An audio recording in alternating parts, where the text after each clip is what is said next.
Alvarado Ramírez, ok. Borja Rosas. Presente. Cardoso Zamora Jocelyn. Presente. Colín Ramírez Eduardo. Presente, buenos días. Buenos días. Cruz José Erandi. Presente. ¿No me escuchan mucho o sí se escucha bien?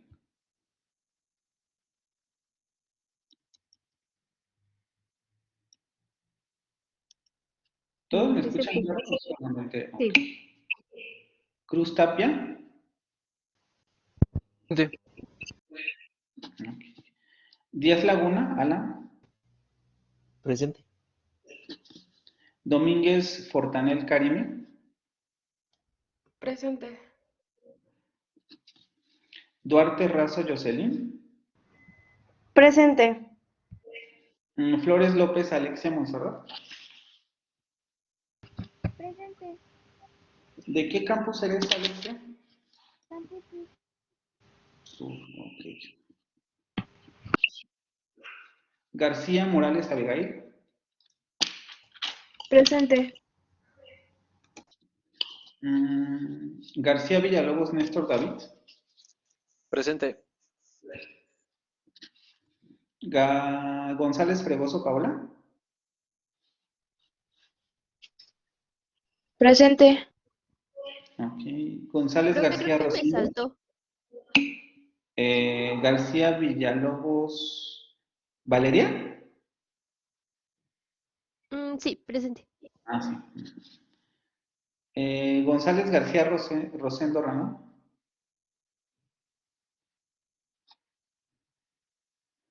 No te escucho, Ramón. Te veo, pero no te escucho.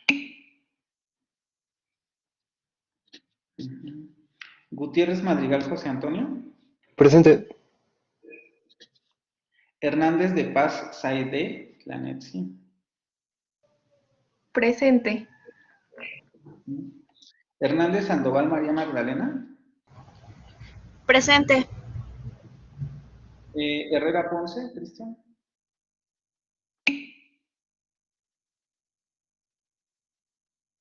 Ok, no te preocupes. Herrera Soto Luis Alejandro.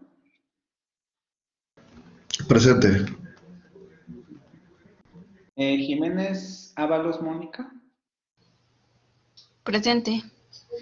¿De qué campus eres, Mónica? Sur. Sur. Juárez Ruiz Geraldine. Presente. Okay. Lugo Hits Karime Alexandra. Buenos días, presente. Martínez Marcial Guadalupe. Aquí, presente. Buenos días. Buenos días. Ortega Rosas Axel Ricardo. Presente, profesor. Buen día. Buenos días. Rafaela Chula Diana Estrella. Presente. Okay. Torres Ramos Paulina. Presente. Vale. Totomoch Miriam Alejandra. Presente. Villaseñor Mónica Abril. Presente. ¿De qué campus eres? De los Reyes. Los Reyes. Ah, mira. Los Reyes. Ok. Villegas Vicente María Luisa. Presente. Y ya, son todos. Ok, vamos a continuar con lo que Edna Torres. ¿Cuál es tu apellido?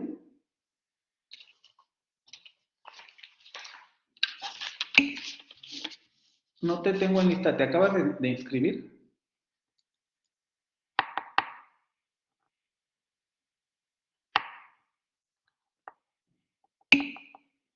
Bueno, Torres Pérez, ¿qué? ¿Edna solamente? Yo también, profesor. Bueno, aguántame. Edna Guadalupe. ¿De qué campus eres, Edna? Querétaro. Okay. A ver, ¿quién más? ¿Morales Velázquez? Diego Moreno. Morales Velázquez. Es Moreno, no Morales. Moreno, sí, perdón, Moreno. Moreno. Velázquez y Guanajuato. ¿De qué campus eres? Del sur, profesor. ¿También te acabas de inscribir? Sí, el sábado, me parece. Gracias. Moreno. ¿Alguien más que haya hecho falta? ¿No? Bueno, hoy al parecer sí vinieron todos. Vamos a continuar con lo que estábamos realizando la sesión anterior. No tuvimos clases el jueves, entonces habíamos revisado, bueno, la presentación, habíamos revisado el programa del curso y los criterios de evaluación. Entonces, el día de hoy vamos a dejar lo de la misión y la visión para el final, a ver si nos da tiempo llegar ahí, porque ya nos quitaron una sesión y necesitamos avanzar en el programa, pero sí me interesa platicar con ustedes sobre el asunto de los reglamentos que estaríamos siguiendo en el curso. Ya ven mi pantalla, ¿verdad?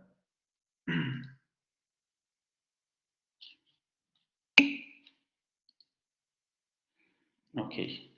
Además, también necesito hacer una exploración para ver cómo andan en los temas que teóricamente ya tendrían que estar manejando. Entonces, por eso lo de la misión y la visión lo dejamos para el final. Vamos a ver lo de los reglamentos. En muchos sentidos, ustedes ya conocen el reglamento institucional, pero no está de más comentarlo. Vamos a revisarlo.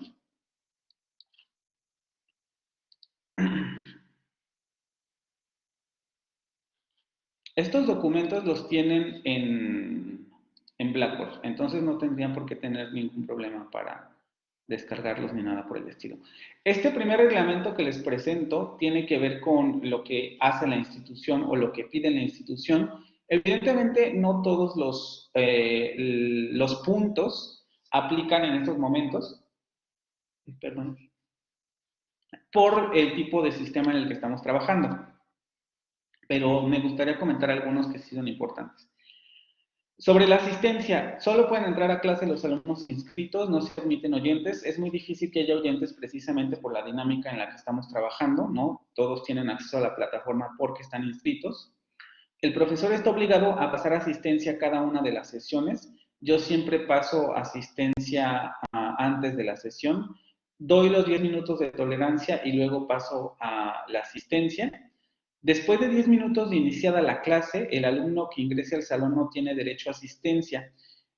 Yo doy los 10 minutos de tolerancia, comienzo a pasar la asistencia y después de que paso la asistencia, ya es más difícil yo que ponga la palomita.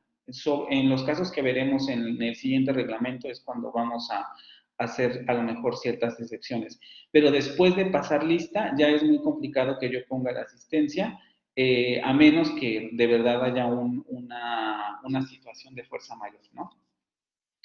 No existen los retardos. Para tener derecho a examen, el alumno debe cumplir con el 80% de las asistencias. Esto también ya lo saben, aunque no está de más recordarlo. No es que tengan el derecho a 20% de asistencias. Vamos a decirlo de otra manera, tienen la tolerancia del 20% de asistencias, de inasistencias, perdón. Entonces es importante que traten de asistir al mayor número de sesiones posibles. Generalmente yo voy dando, aunque a veces les soy franco, casi los doy hasta que ya vamos a llegar al examen porque hay que ir contando las asistencias, pero tampoco se las doy un día antes. Generalmente es una semana o 2 semanas antes cuando les digo yo cuántas inasistencias tienen para que trabajen esto con el asesor y no vayan a tener problemas, perdón, con el director académico y no vayan a tener problemas para la presentación de examen. En realidad, en el primer parcial no es tanto la problemática porque ustedes pueden entrar y presentarlo aún con las asistencias porque todavía tendrían tiempo de justificarlas. Pero ya para el examen final ya es más problemático porque si no hay justificación de asistencias, no hay derecho a examen. Y ahí sí es muy estricto el reglamento, ya no se aplicaría el examen. El profesor debe informar a los alumnos sobre sus asistencias, ya más o menos les comenté. Trataré de en este cuatrimestre ser un poco más regular en este asunto, pero la verdad no les prometo nada con relación a este punto, aunque sí daré las inasistencias una semana antes o 2 antes de que sea el examen parcial y final, para que puedan resolver esto con sus directores académicos, ¿no? La justificación de falta solo puede realizarse con el director académico. En el siguiente reglamento veremos algunas particularidades con relación a esto, pero sí es muy importante que quede claro nuevamente, solo el director académico puede a mí darme la instrucción en casos de fuerza mayor de quitar la inasistencia. Voy a hacer un comentario breve. Tengo de varios campus. Yo estoy afiliado a Querétaro con este curso. Entonces, yo me comunico directamente con el director Carlos Romero. Los que son de Campus Sur, los que son de Campus, no, perdón, este es de Campus Los Reyes, perdón. Me dirijo directamente con la maestra Jocelyn. Los que son de Campus Querétaro, los que son de Campus Sur, necesito que traten de, a lo mejor, buscar la vía directa de contactar con la maestra Jocelyn, o en dado caso de que tengan faltas, sean muy insistentes con sus directores para que le comuniquen a mi directora académica las inasistencias, ¿sí? También el hecho de adjuntar adecuadamente los comprobantes, etcétera, para que ellos me puedan dar a mí la instrucción. Por favor, en ese punto sí sean como muy insistentes y además traten de hacerlo de manera oportuna. Sobre el comportamiento, esto no necesariamente aplica en estos momentos, pero algunos puntos sí me gustaría tratarlos de manera específica. No se permite fumar ni en el salón de clases ni al interior de la institución, esto solo aplica en presencial. No se permite consumir alimentos en el salón de clases presencial. No se permite el uso de reproductores de música durante la sesión. Esto también es presencial, pero aquí sí me gustaría quizá aterrizarlo en el tipo de dinámica que estamos llevando, que sería una dinámica en línea. Yo no les exijo, ahorita me estaban haciendo la pregunta, que ustedes prendan su cámara. Puede ser adecuado o inadecuado, desde mi punto de vista ya no es necesario que yo esté monitoreándolos por la cámara para ver si están poniendo atención. Es una cuestión absolutamente de responsabilidad de ustedes, porque al final ustedes son los que están interesados en cursar esta licenciatura. Entonces, evidentemente, por el tipo de sistema en línea, yo no puedo estar viendo si se están distrayendo con el celular, si se están distrayendo con alguna otra página de internet, si están navegando en otro lado, si están haciendo otra cosa. Yo no lo estoy monitoreando y tampoco lo voy a monitorear, no me interesa. Porque aquí la responsabilidad es exclusivamente de ustedes. Si ustedes están aquí, hay que prestar atención. Claro, traten de no distraerse. Tampoco les digo, no, tienen que estar así 100% viendo a la cámara o viendo a la pantalla, porque también es imposible, ¿no? Llegan mensajes o así y a veces sí hay que atenderlos, entonces tampoco es como tan necesario que estén pegados a la pantalla, pero sí tratar de recuperar la atención y volver a la clase para no perderse de los temas. En ese punto sí me gustaría hacer hincapié. Repito otra vez, es responsabilidad de ustedes prestar atención. Yo no los puedo estar correteando, porque además ni siquiera puedo. ¿Sí? En un salón de clases la dinámica es diferente y evidentemente yo puedo estar viendo qué están haciendo, pero en este tipo de sistemas no. ¿Sí? No usar gorras en el salón de clases, también presencial. Mantener un clima de respeto entre los miembros del grupo. Ahorita checamos más específicamente este punto. Y luego realizar la evaluación docente en la semana 9 y 10 del calendario escolar. Esto también es muy importante. Ahí ustedes evaluarán la percepción que han tenido del curso. Yo y el director o los directores académicos ya les estaremos informando nuevamente sobre las fechas, pero también es importante que ustedes lo vayan apuntando y lo tengan en cuenta. Sobre la evaluación, no hay cambios en las fechas publicadas para la realización de exámenes. Ustedes tienen que presentar el examen en la fecha y hora indicada. Si hay alguna situación de fuerza mayor por la que no hayan podido asistir al examen, nuevamente tendrán que decirle al director académico para que el director académico me dé la instrucción de poderles hacer una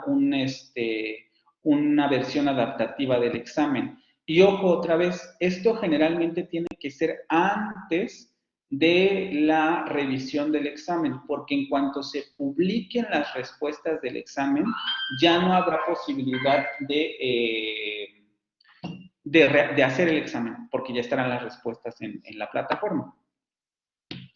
Los resultados de exámenes se entregan en la sesión siguiente a la fecha de aplicación de la prueba. Tenemos una fecha de examen y en la siguiente tenemos la sesión de retroalimentación.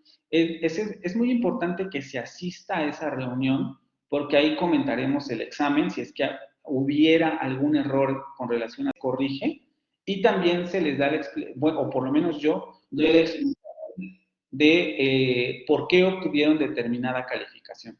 Entonces es muy importante que asistan a esa sesión de retroalimentación. El examen final es global.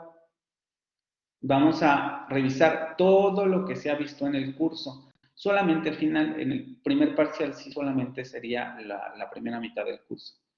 Todos los alumnos deben presentar examen, no hay exentos, otra vez volvemos al punto, no hay que presentar el examen y tratar de apartar esas fechas, ya también se les estará informando cuándo será el examen, para que no haya problemas de ningún tipo, ¿sí? Copiar o intentar copiar en un examen genera la cancelación del mismo. Esto aplica para presencial, pero aquí sí me gustaría hacer un ejercicio de, pues sí, un poco de conciencia para que ustedes traten de no realizar prácticas deshonestas con relación a la resolución de exámenes. Por mí, desde mi punto de vista, para mí no hay ningún problema, en el sentido de que ustedes hagan lo que quieran hacer.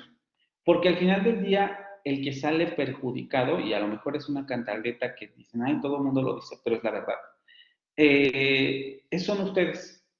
Porque el examen y la idea de asistir a un curso de esta naturaleza y a una licenciatura es que ustedes se preparen profesionalmente para poder hacer frente al mercado laboral primero y también para que puedan ser buenos profesionistas con relación a los temas que teóricamente tendrían que manejar. Entonces, cuando uno realiza prácticas deshonestas, como a lo mejor reunirse en grupo para contestar el examen, hacer videollamadas para contestar el examen, contratar a alguien para hacer el examen, que a lo mejor alguno de sus compañeros que ya pasó haga el examen, es algo que solamente les perjudica a ustedes. ¿No? Yo pongo el 10, porque además no puedo estar monitoreando quién hace ese tipo de prácticas, pero quien sale perjudicado pues son ustedes, porque pasan la materia y a lo mejor terminan una licenciatura, pero no saben nada. Entonces es importante que traten de estudiar por su cuenta y de que realicen prácticas honestas con relación a las evaluaciones. Hay que aprender a ser honestos. Si esto fue lo que aprendí, esto es lo que saco y esto es lo que me merezco. Si esto fue lo que no aprendí, esto es lo que saco mal y es también lo que me merezco. Y es una de las maneras en las que uno puede ir midiendo realmente el rendimiento que uno tiene en un determinado curso, ¿sí? Lo siguiente sobre las becas solamente es para relacionarlo con el asunto de las calificaciones que vimos la sesión pasada.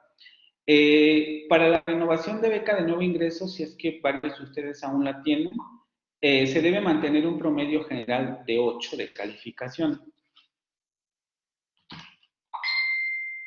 No se debe reprobar ninguna materia y se debe haber inscrito al menos 5 materias en el ciclo anterior. Me gustaría detenerme en los 2 primeros puntos para hacer un pequeño aviso. Varios de mis alumnos me han dicho, después cuando recursan la materia o algo así, esta es la única materia en la que reprobé. Y yo les voy a decir, sí, efectivamente tengo índice de reprobación. No soy de poner el 6 de fácil. Si te ganas un 5, si te ganas un 0, yo lo voy a sentar en el acta. No me tiembla la mano para reprobar a la gente. Yo evalúo el esfuerzo y la dedicación que se le dedica a esta sesión. Entonces, avisando esto del índice de reprobación, me gustaría encontrar grupos en los que esto no sucediera. Y ojalá este grupo sea uno de ellos, en los que no ocurra el asunto de reprobar la materia. Voy a ponerlo en relación con el asunto de la calificación también para volver a hacer conciencia sobre algo que les dije la sesión pasada y que es necesario volver a explicar para entender esto. Si ustedes, nuevamente, como vimos en esta tablita, solamente se basan en el examen y no hacen entregables o no suben los entregables y no participan en la sesión para las actividades síncronas, y suponiendo que alguien o que la persona que hace esto saca 10 y 10 en el examen parcial y en el examen final, solamente estarían asegurando el 7 de calificación. De ahí no pasa, solamente estarían asegurando el 7 de calificación con un 10 en cada uno de los exámenes, sin entregables y sin actividades síncronas. Suponiendo que alguien pudiera llegar a este puntaje con un 7 de calificación, en las otras materias necesitaría sacar arriba de 8.5 para poder promediar y sacar el 8. Pero esto no siempre ocurre. Supongamos que el alumno obtiene en las demás materias 8, 8, 8 y en esta obtiene 7. Ya no alcanzó el 8 de calificación y por tanto ya no hay derecho a beca. Entonces es importante el asunto de los entregables y las actividades síncronas, aunque no lo parezca en un principio, porque esos puntos pueden salvar la calificación que se obtenga en los exámenes. Entonces, ahí sí es muy importante que ustedes tomen en consideración este punto. Déjenme ver a dónde va.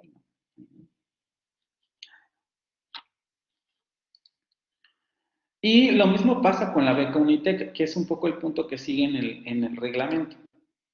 Porque ahí, digamos, todavía está un poco más exigente porque les van a pedir 8.5 de calificación y no haber reprobado ninguna materia.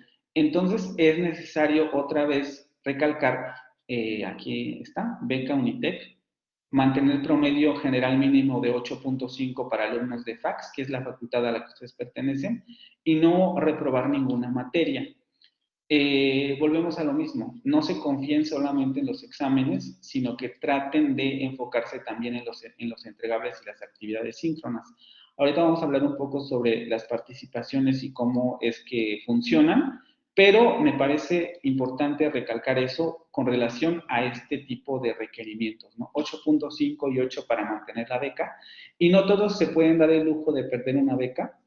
Entonces, es importante que consideren esta situación.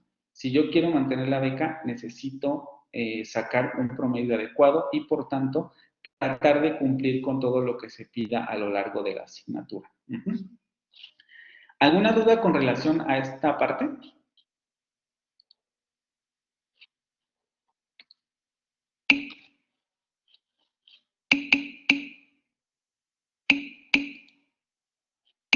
¿No? Ok. Ahora vamos a revisar el reglamento interno, que serían como las reglas que yo pongo para la realización del curso, ¿sí? Sobre la convivencia, respetar a todos y cada uno de los compañeros de clase. No se admiten burlas o comportamientos que cohíban la expresión libre de cada uno de los integrantes del grupo. En un sistema en línea es muy difícil que yo, otra vez repito, vuelva a monitorear si alguien está insultando a algún compañero, si alguien se está riendo de algún compañero o si alguien está teniendo una conducta inapropiada hacia un compañero. Porque ustedes cierran el micrófono, no hay cámaras y entonces yo no sé lo que están haciendo detrás de la pantalla. Por tanto, va a ser muy difícil que yo en este tipo de dinámica distinga quién a lo mejor está teniendo comportamientos de esta naturaleza. Pero a veces hay casos, como ustedes también ya lo habrán visto en las redes sociales, en que los alumnos descuidan su micrófono y hacen comentarios inapropiados hacia las demás personas. Yo no voy a tolerar ese tipo de situaciones. Generalmente la sanción es sacarlos de la clase, pero dependiendo del tipo de comportamiento, pues ya se vería el tipo de sanción que se tendría que realizar. Pero aquí sí me interesa mucho destacar esto. Hay que generar un ambiente de respeto entre los compañeros de clase para que todos se sientan en libertad de expresar y de equivocarse en un proceso de aprendizaje que necesariamente requiere eso, equivocarse. Nos vamos a equivocar, vamos a estar a veces en lo correcto, vamos a veces a estar dudosos, etcétera, y eso no implica que la gente pues sea tonta o cosas de esa naturaleza, y entonces no es ético hacer ese tipo de comentarios cuando estamos en un proceso de aprendizaje. Entonces es muy importante esta situación.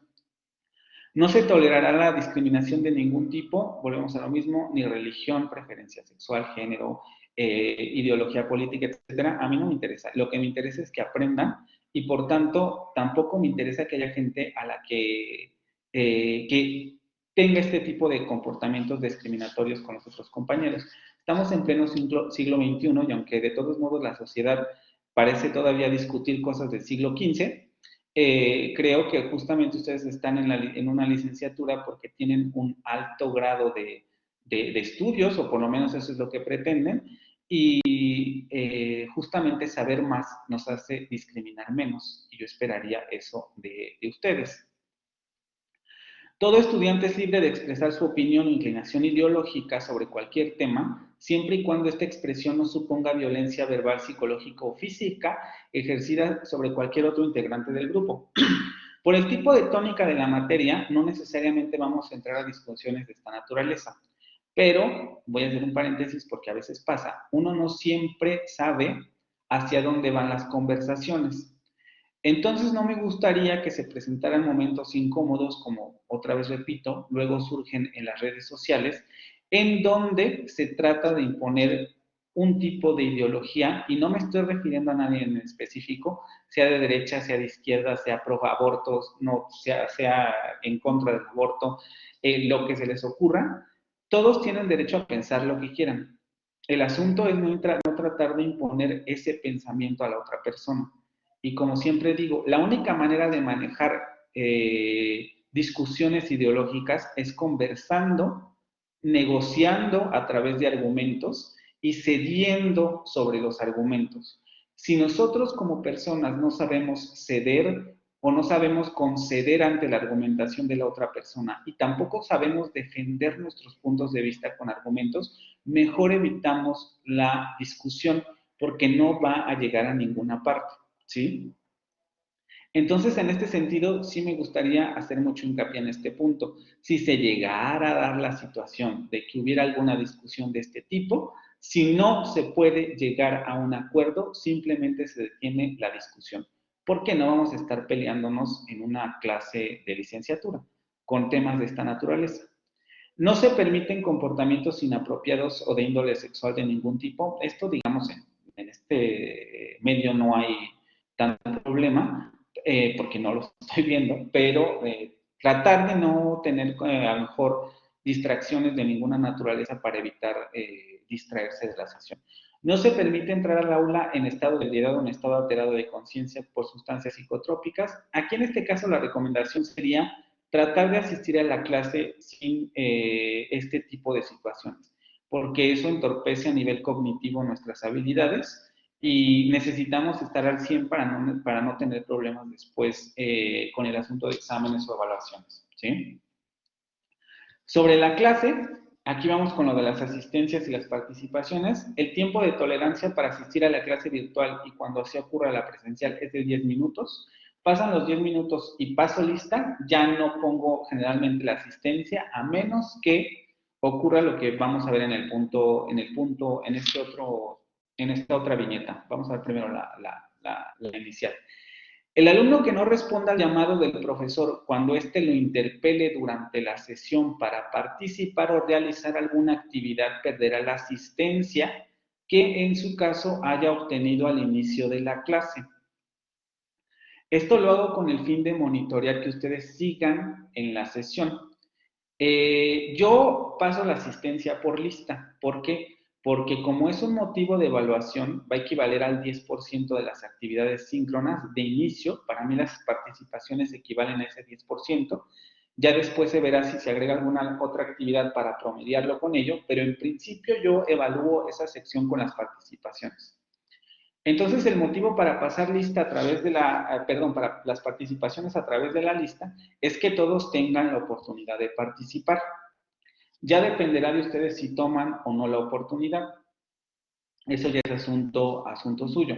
Pero lo hago por lista. Y entonces eso me permite también monitorear a la gente. Si de repente menciono a fulanito y fulanito no me contesta a la primera llamada, ni a la segunda llamada, ni a la tercera llamada, quiere decir que no está en clase. Y me ha pasado. Entonces yo quito la asistencia. ¿Para qué voy a mantener la asistencia de una persona que no está en la sesión? Ahora, con relación a las participaciones, también me gustaría aclarar que la participación, que es un poco lo que viene en el punto 2, donde dice la participación en clase es obligatoria, ya que se hace con lista en mano. Que la participación sea obligatoria no necesariamente quiere decir que ustedes me tienen que contestar la pregunta que yo hago. Quiere decir que si yo menciono su nombre, por lo menos me tienen que decir no sé o no quiero participar o no tengo idea de lo que me está hablando para que yo no les quite la asistencia. ¿Sí? Aquí es importante hacer dos distinciones.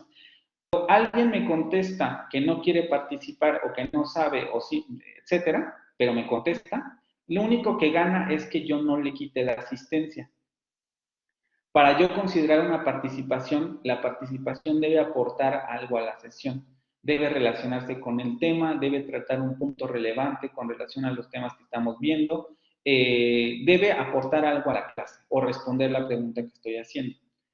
Y ahí se pone la participación, para que no crean que con solo decirme aquí estoy y no quiero participar, ya con eso pongo participación. Eso es solamente para que ustedes no pierdan la asistencia. El alumno debe reportar incidentes menores sobre conexión, falta de luz o cualquier situación que le impida asistir a la sesión antes de la clase. De lo contrario, no se podrán justificar las inasistencias que el docente puede excusar. Yo tengo el poder de decir, bueno, a fulanito de tal se le fue la luz hace 15 minutos, entonces no va a asistir a la sesión. A media sesión a fulanito se le fue la luz y me avisó a través de un compañero, entonces no hay ningún problema. Es importante que traten de buscar los medios de comunicación para que me puedan avisar de este tipo de situaciones. Obviamente, apelando a la honestidad de cada uno de ustedes, porque tampoco se vale como que agarren o se agarre de pretexto este tipo de situaciones para intentar justificar faltas. Entonces, ese tipo de situaciones yo las puedo justificar.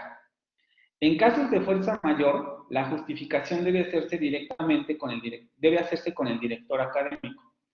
Ya sea enfermedad, algo grave que les haya sucedido, situaciones familiares que les impidan asistir a la sesión, qué sé yo, cosas de fuerza mayor deben justificarse directamente con el director académico. Yo no puedo justificar esas asistencias. El director académico es el que me debe dar la instrucción de justificarlas, porque teóricamente él ya habría recibido de ustedes los justificantes necesarios para realizar ese procedimiento. Entonces, es muy importante distinguir estas cosas, ¿no? Causas de fuerza mayor directamente con el director académico, situaciones menores que se den en el entorno inmediato, yo las puedo resolver. Ya en dado caso que a lo mejor se diera alguna situación particular, ya yo les estaría diciendo, no, pues eso habría que hablarlo con el director académico. Pero en principio, esta sería la distinción, ¿sí? El 2 ya lo vimos, la parte 3, no se admiten trabajos extemporáneos. Cualquier inconveniente con la carga de entregables a la plataforma digital debe resolverse antes de que se agote el tiempo de entrega, porque esto me ha pasado. Yo pido un trabajo para el sábado a las 11:30 de la noche y me están hablando a las 11:45 que la plataforma ya no les aceptó el trabajo. Yo generalmente doy un espacio amplio para que puedan entregar la tarea. Una semana, 4 días, etcétera. Hay situaciones muy particulares en que es muy rápida, pero generalmente doy un espacio amplio. Entonces lo hago justamente para que tengan varios días con la posibilidad de subir la tarea y se puedan resolver los problemas de subida de entregables durante esos días. Yo no acepto trabajos ya después de que se agote el tiempo de caducidad de la entrega de trabajos. Primero porque hay otros compañeros que sí lo entregaron a tiempo y por respeto a ellos no es bueno ampliar el plazo. Y además porque doy el tiempo suficiente para que se suban, ¿sí? Entonces, en este punto sí voy a ser muy estricto y tampoco me gustaría que se dieran situaciones embarazosas en el sentido de que a veces a mí me da pena decirles que no, pero sinceramente no me parece adecuado aceptar trabajos de esta naturaleza, ¿no? Y luego más en ese sentido, 15 minutos después, ¿a qué hora hiciste el trabajo? ¿Media hora antes? No, chicos, hay que hacerlo, por eso se les da el tiempo suficiente. Hay que hacerlo durante el lapso que se les da para la entrega de trabajos. Los trabajos escritos deben seguir las normas estipuladas en el documento pertinente, ahorita lo veremos. 5. La lectura de los textos indicados por el profesor es obligatoria, aun si el alumno no comprende de todo el texto. Este punto es muy importante y aquí me gustaría hacer una muy pertinente aclaración. Yo soy muy quisquilloso con el asunto de las lecturas. No es que las evalúe, pero sí soy muy insistente en el asunto de las lecturas, porque es una práctica que ustedes teóricamente tendrían que estar adquiriendo durante el proceso de su licenciatura. No solamente porque les va a servir para los contenidos de esta materia en específico, sino porque además la lectura es una fuente de actualización posterior. Ustedes terminarán una licenciatura y si quieren mantenerse actualizados, quieren realizar investigación o quieren realizar docencia, es necesario fomentar o seguir con la práctica de la lectura. Es la única, claro, con los medios actuales se pueden ver otro tipo de herramientas de aprendizaje, pero hasta la fecha y durante muchos siglos es la única manera confiable de seguir aprendiendo sobre algo. Entonces, en este sentido, la lectura para mí es indispensable. Y también en este sentido, mi curso no es lo principal. A diferencia de otros profesores, para mí mi curso es apoyo a las lecturas y no al revés. Para mí, las lecturas son lo fundamental en este curso. Aunque yo no los esté evaluando, generalmente sí soy muy específico con las instrucciones que doy y todo, pero para mí lo principal es que ustedes lean. Mi curso es el apoyo a las lecturas y no viceversa. Este punto de que aun si el alumno no comprende del todo el texto se va a dar porque mis lecturas también generalmente son en inglés y además son textos especializados. Si uno quiere comprender estos textos, uno tiene que empezar no comprendiéndolos. Es como cuando uno aprende a manejar. Comienzas a leer y no sabes de qué trata el texto, pero conforme vas avanzando con buenas herramientas de aprendizaje, buscando en internet los conceptos que no entiendo, utilizando el diccionario, etcétera, me voy apropiando de los conceptos de la disciplina y por tanto voy mejorando mis procedimientos de lectura porque la siguiente lectura va a ser más sencilla que la primera. Es como manejar.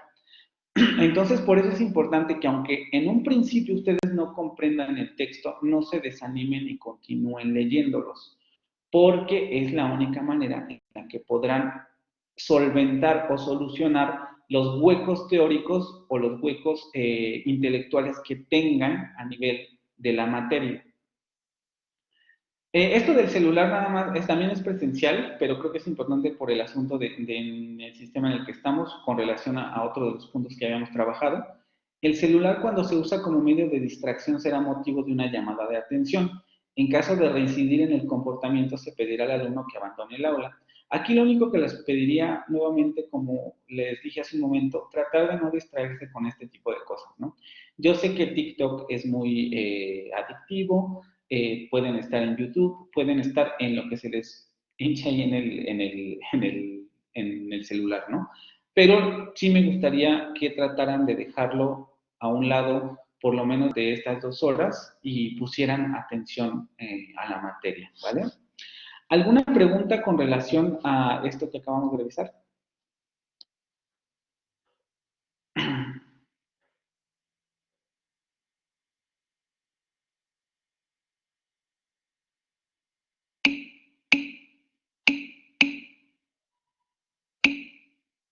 ¿No? Ah, de veras, ahorita. No sé por qué pusieron ahí un número así, pero ahora que me acuerdo, 3200 no sé qué.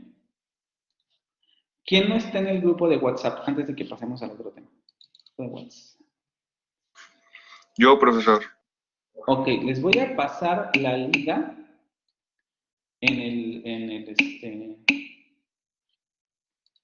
No, pero así me acordaste del grupo.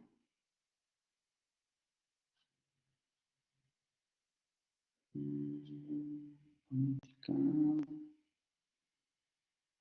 2.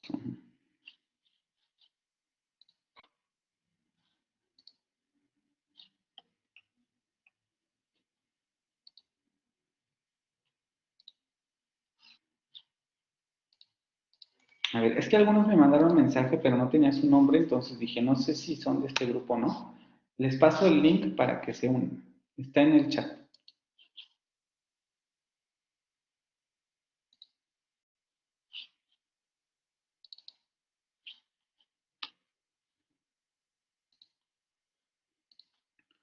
Y terminaríamos con los reglamentos. Entonces, ¿no tienen ninguna duda con relación a esta parte?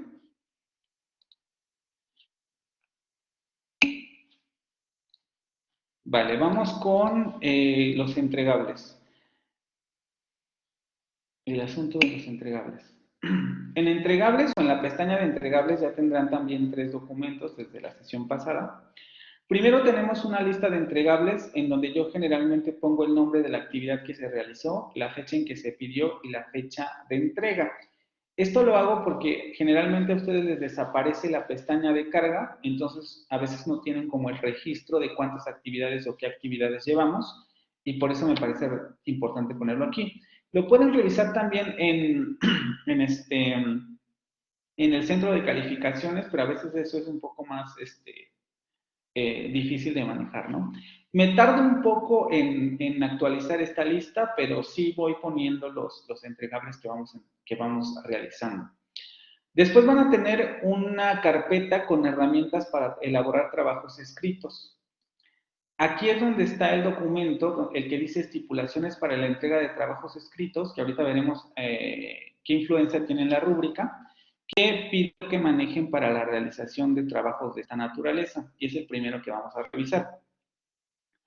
Es bueno hacer una aclaración desde un principio. Es un documento muy extenso porque trata de contemplar la mayoría, extenso 2 cuartillas y cachito, ¿no? Con relación a otros. Trata de contemplar la mayoría de situaciones que se podrían presentar con relación a trabajos escritos. Pero no necesariamente todo lo vamos a ocupar o todo lo van a ocupar, ni tampoco necesariamente lo tienen que seguir todo al 100%, en el sentido de, como me gusta a mí decirlo, en cursos como este, no es un curso de redacción. Yo estoy completamente consciente de eso. Pero eso no quiere decir que no se pueda evaluar ese aspecto. Entonces, por no ser un curso de redacción, no me pongo muy exigente con estos puntos que manejamos aquí, porque no tiene ningún sentido, pero sí me interesa que ustedes comiencen a hacerse el hábito de escribir adecuadamente un texto académico, porque quizá en un primer momento esto no los vaya a afectar ahora, pero en un futuro esto afecta. Si yo no sé realizar una tesis, si yo no sé citar adecuadamente, etcétera, esto a la larga va a afectar. Entonces, aunque no soy muy exigente con estos puntos en los trabajos de una asignatura como esta, sí lo evalúo y sí me interesa que traten de seguir estas recomendaciones. Vamos a leerlas por parte. En lo que sí me baso específicamente para los trabajos de esta naturaleza es en el primer punto. Aquí sí o sí me gusta que esta parte sobre el formato general, esto sí se siga al pie de la letra.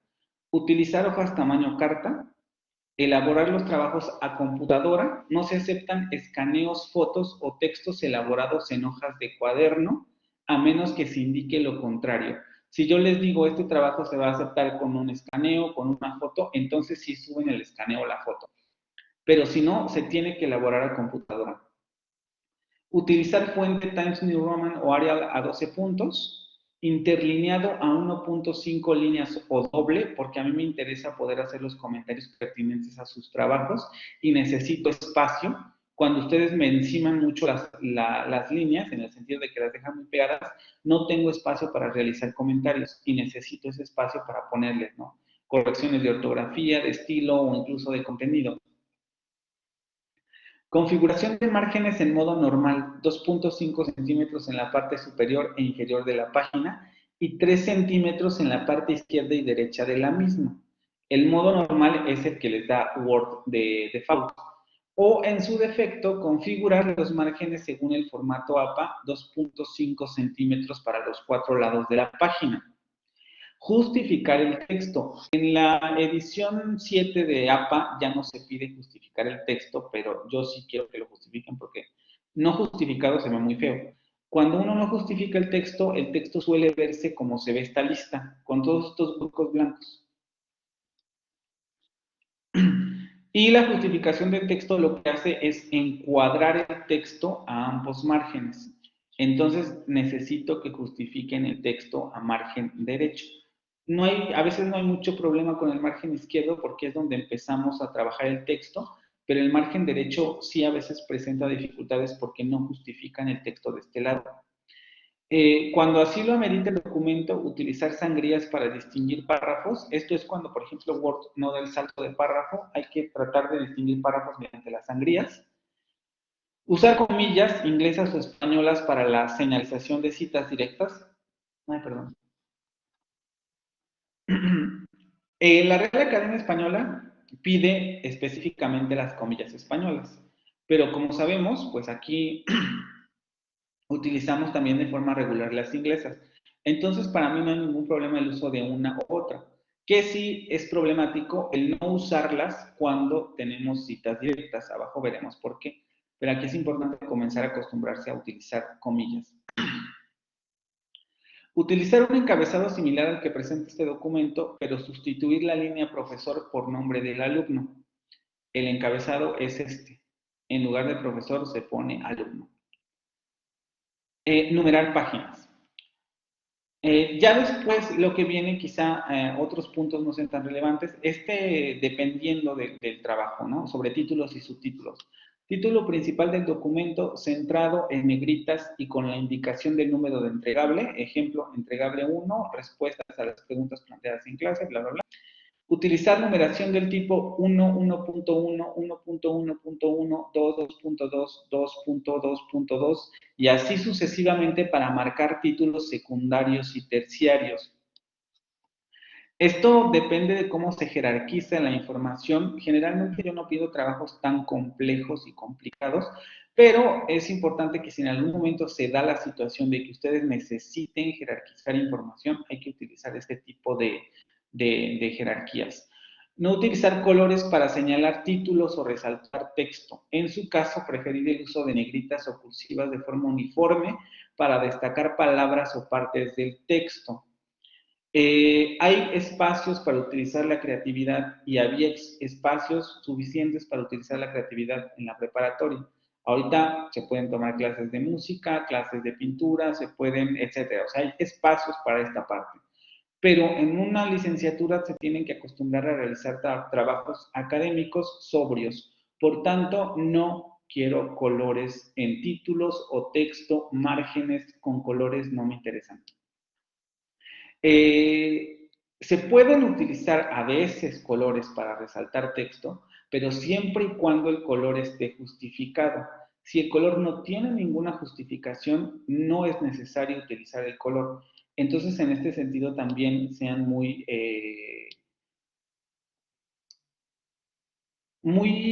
específicos en seguir este lineamiento. No utilicen colores para adornar el texto, ¿sí? No lo acepto. Sobre imágenes y tablas.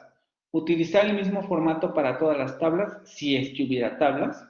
Utilizar el mismo tamaño para todas las imágenes.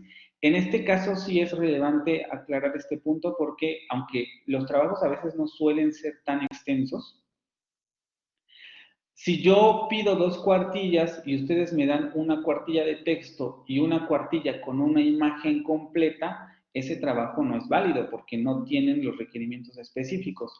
Entonces, generalmente las imágenes deben ser pequeñas, en el sentido, no miniaturas, pero sí pequeñas, para que no abarquen tanto el texto y que todas sean del mismo tamaño. Poner numeración y leyenda tanto a las imágenes como a las tablas. Ejemplo, tabla 1, porcentajes de nasalización de la vocal ante una consonante nasal. Cuidar que el formato de los datos numéricos, si es que se usan, sea uniforme. Es decir, si se usan decimales, poner siempre 1 o 2 decimales según se considere adecuado. Y lo siguiente sí es muy relevante. Cualquier imagen o tabla anexa al documento debe relacionarse de forma evidente con el texto. su presencia debe justificarse argumentativamente. Es decir, si me ponen una imagen, esa imagen debe relacionarse con el tema. ¿Por qué están poniendo la imagen? Hay que explicar la imagen. Eso es justificar argumentativamente esa imagen. Porque a veces me suben solamente imágenes como para ilustrar algo y digo, bueno, pero no me describes la imagen en el texto, no me dices por qué está ahí o qué ilustra la imagen. Entonces, es importante poner la justificación sobre la imagen o la tabla que se utilice. El siguiente punto también soy muy específico con esto, sobre la redacción. Cuidar la ortografía, en especial signos de puntuación, tildes, comas, puntos, punto y coma, etcétera, además de cerciorarse de la correcta escritura y separación de palabras. Hay que comenzar a trabajar en la ortografía. Si tienen fallos en este punto, hay que comenzar a investigar, hay que aprender a redactar bien. Cuidar la gramática de las oraciones para evitar ambigüedades. No sé, creo que todavía no. A lo mejor algunos ya tuvieron gramática del español, morfología y sintaxis de inglés y francés. Teóricamente ya sabrían manejar la sintaxis del español. Entonces hay que cuidar que las oraciones tengan los componentes o los complementos correctos para que el sentido de la oración sea completo. Hay ocasiones, porque a veces los alumnos no vuelven a revisar el texto, en que hay verbos sin sujeto, verbos sin objeto. No están los complementos circunstanciales adecuados para entender el sentido del texto. Hay que cuidar este tipo de puntos en la redacción para que se entienda con claridad lo que quieren decir. Sobre la extensión, este tampoco aplica mucho porque tampoco suelo pedir investigaciones recurrentes, a menos que el grupo lo amerite o que el tiempo nos lo permita. Pero me parece relevante leerlo, ¿no? Por lo menos. En el caso de investigaciones pedidas en clase, no se deberán entregar más de 5 cuartillas de texto ni menos de 3. Aquí me estoy refiriendo específicamente a investigaciones. Cuando yo diga, hay que realizar una investigación de esta naturaleza que se va a entregar en Blackboard, aquí aplica esto. La lista de referencias no se cuenta como texto de la investigación. Si usted, incluso en trabajos más sencillos, si ustedes tienen una referencia, eso no aplica como texto del trabajo. Los trabajos no pedidos bajo el calificativo de investigación no deben exceder las 3 cuartillas, aunque aquí yo aclaro específicamente cuánto pido, y en esta ocasión sí me gustaría mucho hacer hincapié en que la extensión del trabajo sea como la pido, porque tengo varios grupos y muchos alumnos y sí me abruma a veces la cantidad de trabajos que hay.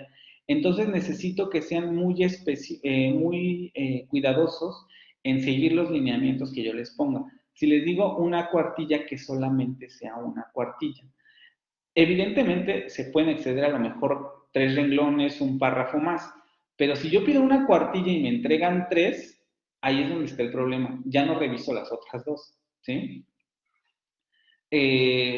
Tratar de seguir entonces estos lineamientos. Se indicará, si es el caso, si varían estos requerimientos. Ya les estaré yo explicando en cada actividad si hay que cambiar el parámetro o sigue igual. Sobre el orden, en general, esto es importante porque a veces los estudiantes no tienen, es un primer acercamiento a cómo se ordena un texto, ¿sí? Ya tendrán ustedes una materia de composición de textos en donde se ahondarán en estos puntos. Pero es importante considerar que todo documento, aquí pongo de investigación, pero en realidad prácticamente todo documento que se escriba se compone de 3 partes. Una introducción, en donde se plantea una breve descripción de lo que se encontrará el lector en el documento, y en su caso, el planteamiento del problema, hablando de una investigación. Desarrollo, se elabora un marco teórico que sustente la argumentación y, en su caso, los datos y la discusión de los mismos. Y unas conclusiones que son afirmaciones derivadas de la argumentación o de las evidencias. Aquí solo estoy hablando de investigación, pero todo documento, ya sea una descripción, una opinión, etcétera, se compone de estas 3 partes. Voy a introducir mi tema, a lo mejor si estoy pidiendo una opinión, voy a introducir mi tema con un renglón o 2 renglones, luego desarrollo mi opinión y luego hago las conclusiones de lo que yo opino. o las conclusiones que derivo de lo que me están pidiendo que opine. Todo texto tiene estas tres partes de manera general, entonces es importante que se vayan acostumbrando a realizar las redacciones con base en este punto. Y ya por último, que es también otro punto en el que me pongo muy, quizá no muy estricto, pero sí me gusta como, si me estás presentando una referencia o una cita, tratar de hacerlo bien, porque es la única manera en que van a ir aprendiendo a referenciar. Utilizar el formato APA para el aparato crítico y la presentación de referencias. Lo siguiente aplica para trabajos de investigación, si es que hay. Utilizar entre 3 a 5 fuentes correspondientes a libros y artículos, y la referencia a páginas web, notas de periódicos, revistas o blogs no podrá ser mayor a 2. ¿Qué quiere decir esto? Si yo tuviera una investigación con 5 referencias, 3 deben ser de libros y artículos, y los otros 2 podrán ser de páginas web, notas de periódico, revistas, blogs, etc. Y así, ¿no? Si mi trabajo tiene 4 referencias, 3 deberán ser de libros y artículos y una puede ser de páginas web, notas de periódico, revistas, etc. Otra vez repito, esto específicamente con relación a trabajos de investigación. Si son trabajos sencillos como opiniones, reseñas, etc., esto no aplica. El total de referencias de una investigación para la clase no debe ser mayor a 5. Y el siguiente punto sí me parece importante porque esto aplica aunque hablemos de reseñas, opiniones, descripciones, etc. El mal uso o la no utilización de sistemas de citación puede derivar en un plagio académico. Dependiendo de la gravedad de la situación, este delito, porque el plagio académico es un delito, que es plagio académico cuando ustedes copian algo de otro autor y no lo citan y lo hacen pasar como suyo, este delito se reporta directamente con las autoridades académicas y puede derivar en una calificación reprobatoria, ya sea con relación al trabajo o al curso. En una materia como esta, tal vez el plagio académico no derive en una sanción, entre comillas, muy grande, porque yo simplemente pongo el 0 en el trabajo y les pongo el lugar de donde copiaron la cita y les digo, aquí está la copia. Eso es plagio académico. Pero aquí quizá no derive más allá de un 0 en el trabajo o, dependiendo de la gravedad con relación a la clase, reprobar el curso.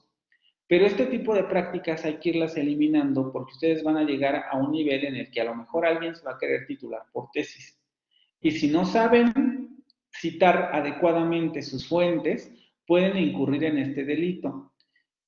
Y, digamos, las sanciones menos graves, porque de todos modos tendrían su gravedad, es a lo mejor ser expulsado de la institución y no recibir el título. Pero en casos más graves, pueden incluso llegar a prisión. Igual no estando tiempo, pero de todos modos, ¿a quién le gustaría ir a prisión? Entonces es importante irnos quitando de estas prácticas de plagiar a los otros, ya sea por paráfrasis, ya sea por cita directa, ya sea por las estrategias que utilizan a veces de mosaico, pegar partes de diferentes textos, no tratar de utilizar esto. Los maestros en general somos muy buenos para identificar, algunos, no todos, cuando están copiando de otro lado. Primero tenemos una herramienta en Blackboard que nos permite hacer un escaneo de su trabajo para derivarnos a fuentes en las que podrían estar copiando. Y después, dependiendo de qué tan bueno sea el profesor para analizar lengua, uno se puede dar cuenta de cuando ustedes no están escribiendo las cosas. Entonces, yo soy bueno para ese tipo de situaciones. Si los llego a cachar haciendo esto, se los pongo directamente en Blackboard y les pongo 0 de calificación. Y les digo, dependiendo de la gravedad, ya estaríamos hablando de otras estrategias. Pero de momento, cuando yo descubra esto, el trabajo equivale a 0 de calificación. ¿Sí? ¿Alguna duda con relación a esta parte? Sé que es bastante información en este documento, pero como les digo otra vez, la aplicación de todas estas estipulaciones depende del tipo de trabajo que yo les esté pidiendo. ¿Cuáles serían los puntos en los que sí pongo especial atención? En donde hablo sobre el formato en general, esa parte. Sobre la redacción, ortografía y gramática de las oraciones. En este caso, en este curso sobre la extensión, aunque aquí cada trabajo diré yo la extensión que requiere. Y el último, ¿no? Si vamos a utilizar citas, hay que aprender a citar adecuadamente. Esos serían como los puntos en los que pongo mayor atención. ¿Alguna pregunta con relación a esto?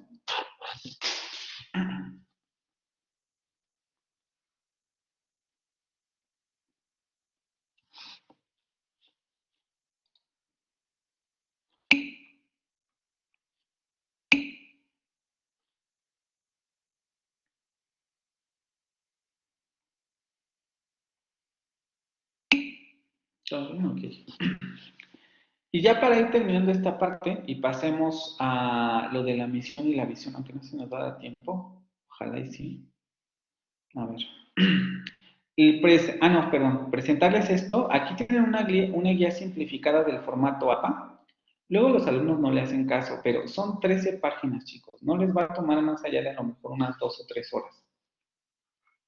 Y que la pueden ir dividiendo en días, ¿no? Darle una revisada a esta guía de formato APA. Es de la 6ª edición. Ahorita estamos en la 7ª edición. Pero de todos modos tiene recomendaciones importantes que por lo menos para trabajos de la naturaleza que vamos a estar entregando, sirve de mucho si es que necesitamos realizar alguna referencia. Es un compendio muy reducido pero muy completo sobre el tipo de herramientas que se utilizan en trabajos básicos de redacción. Y aquí van a encontrar cómo se cita en el texto, la manera de realizar la referencia bibliográfica al final del trabajo. Entonces, es importante que le echen una ojeada a esta guía que les pongo aquí.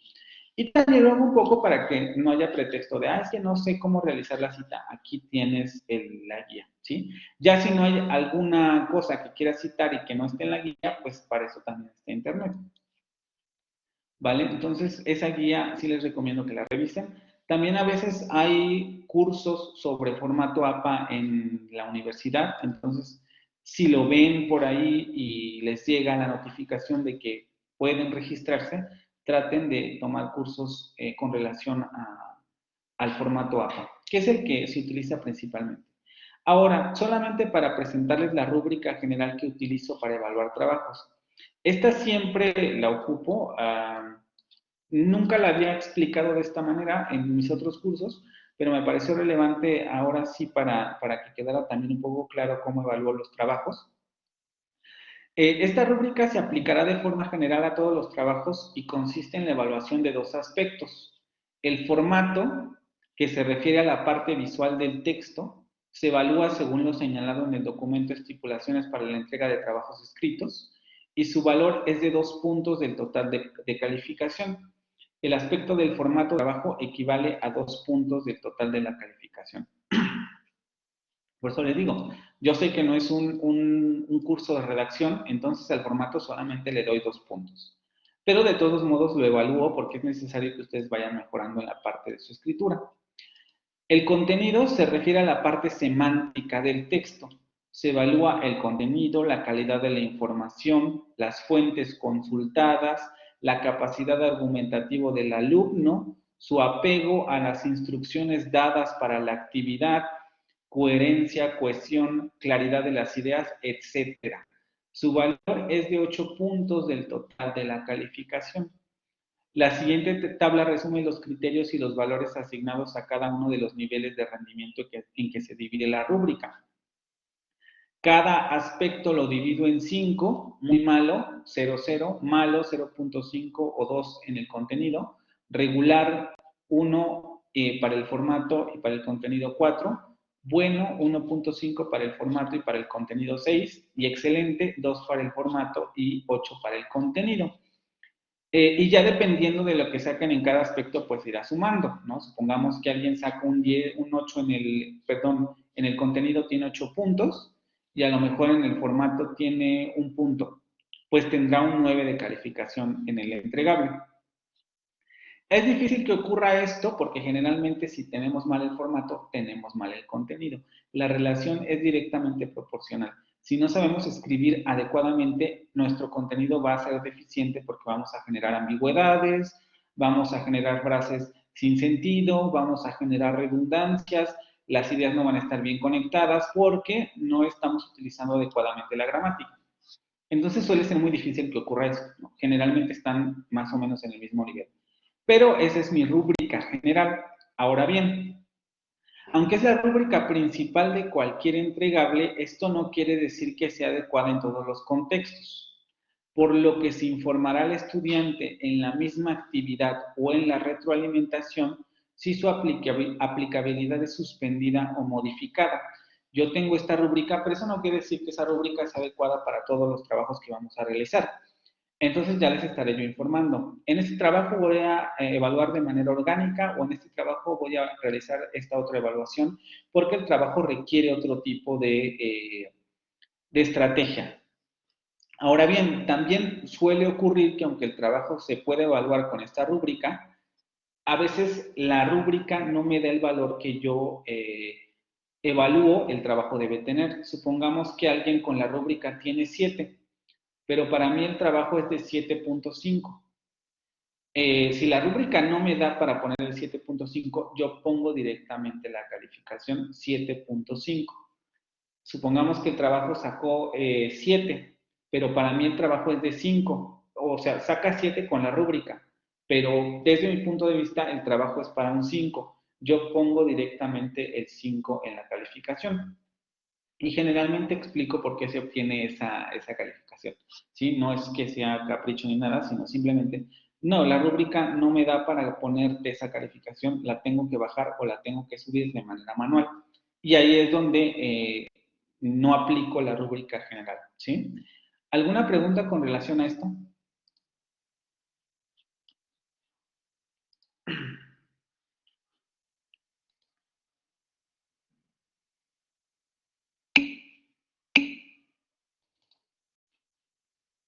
¿No? Ok. ¿Quedó todo claro esto?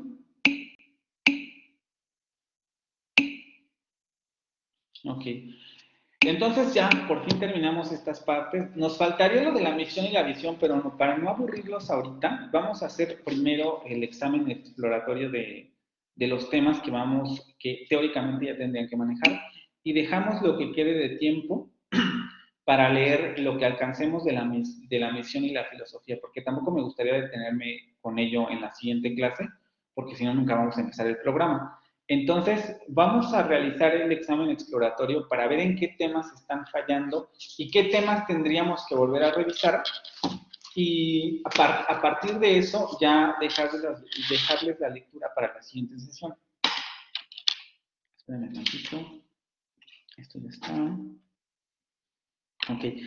Otra cosa, ¿tienen algún problema con que las clases sigan siendo en Blackboard? ¿A alguien le presenta una dificultad en especial? No, profesor, ninguna. Donde usted prefiera está bien.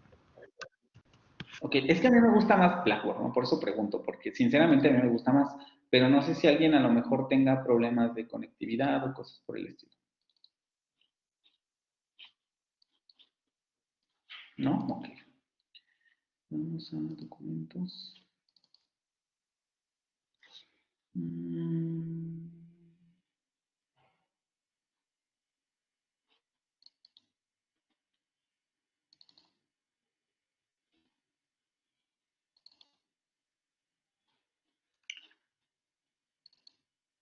Son preguntas muy fáciles, pero que a veces no necesariamente todos lo vieron en Fonética 1. Y me interesa revisar si manejan esos conceptos para ver qué tan preparados están primero para afrontar las lecturas que vamos a realizar y además también para entender lo que vamos a ir explicando, ¿sí?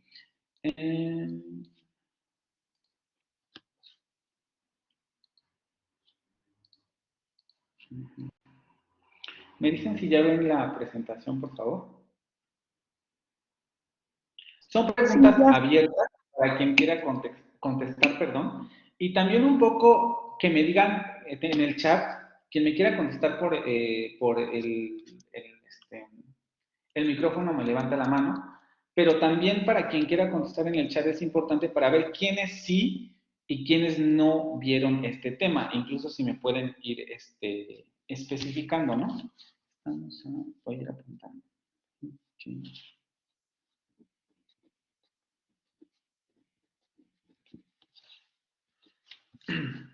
La primera pregunta sería, ¿cuál es la diferencia entre fonética y fonología? ¿Quién quiere contestar?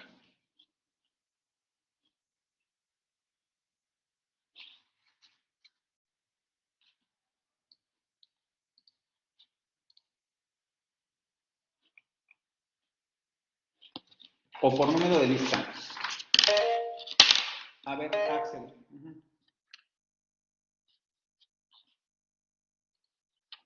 Axel Ortega. Sí, Diferencia entre fonética y fonología. según yo, la fonética, bueno, son los sonidos del habla y la fonología es la parte de la gramática que estudia cómo se estructuran, ¿no? Cómo se unen. Ok, parte de la gramática, la fonología. Bueno, tal vez no de la gramática, pero la fonología estudia cómo se estructuran los sonidos, según yo. Ok, ¿alguien más que quiera decir algo? Fonética y fonología. ¿Todos vieron este tema? También se pueden comentar en el chat. Lupita. Ah, sí. Pues nada más como por ejemplo, la fonética es como más en general, o sea, Ujú. todos los sonidos en sí, y la fonología es más específica. ¿Específico en qué sentido? Ajá, en la lengua.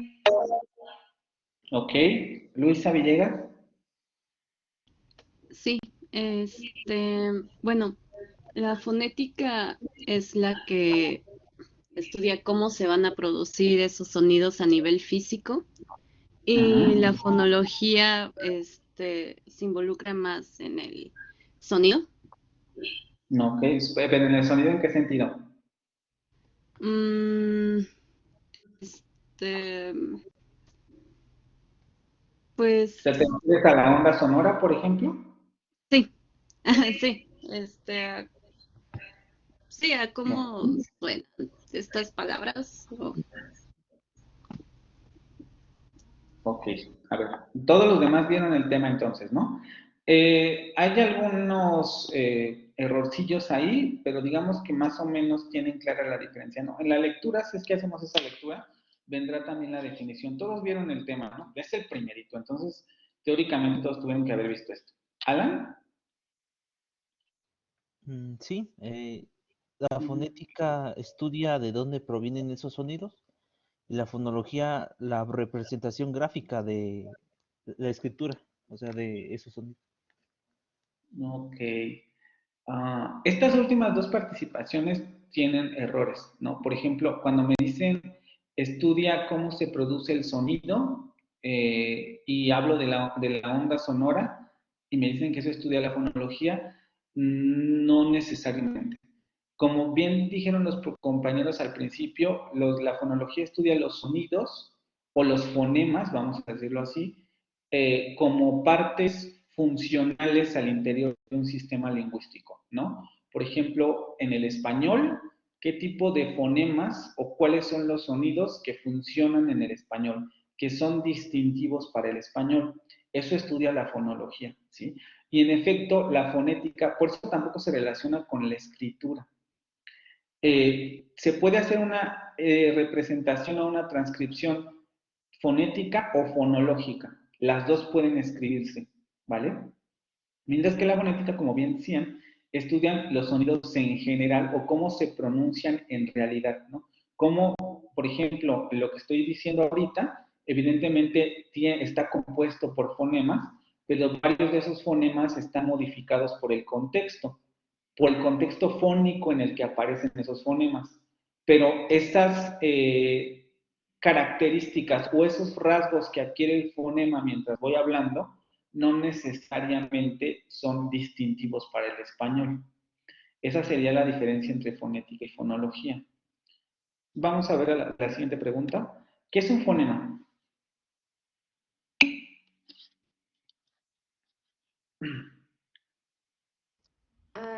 Yo, Aquí es la, esperaría.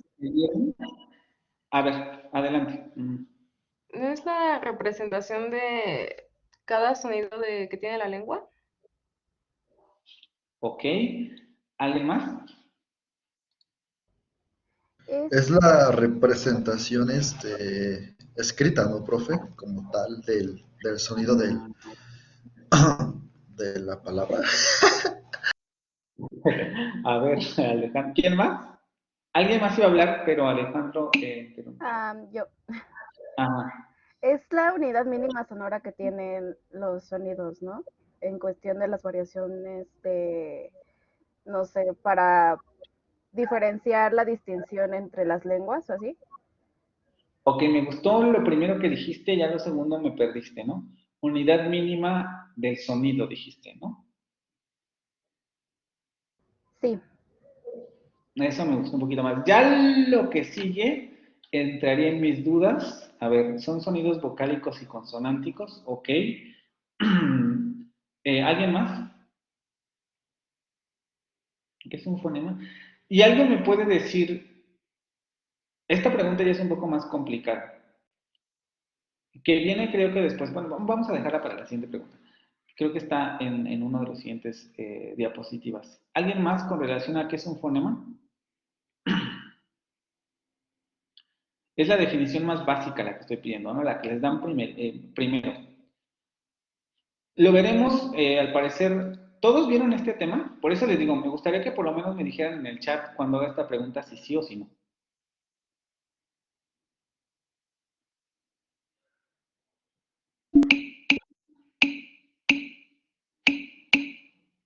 Sí, pero no recuerdo. Ok. Esto es de fonética 1, ¿eh? Ya los que, en donde recursamos fonética 2, lo vimos en la lectura y en la primer presentación. Ok.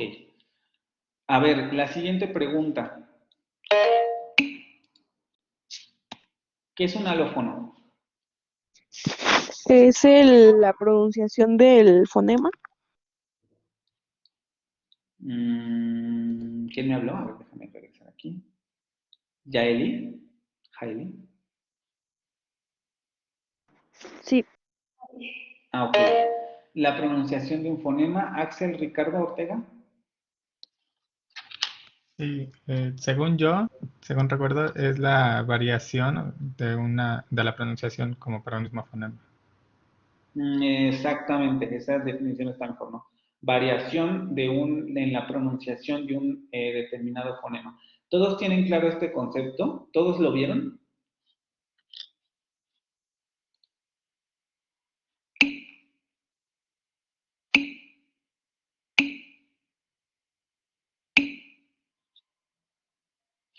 Ok.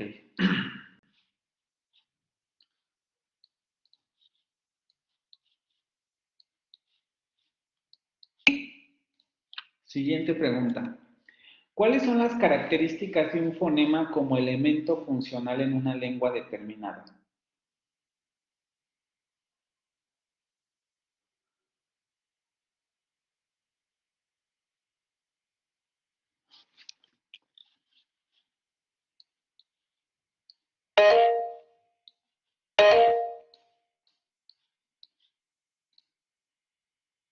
A ver, Ricardo. Estamos con Lupita. Axel. Ujú. Sería ver cómo suena bueno, cuáles son los sonidos propios de cada lengua, ya que puede variar. ¿Y cómo sabemos eso? Bueno, pues con el fonema, ¿no?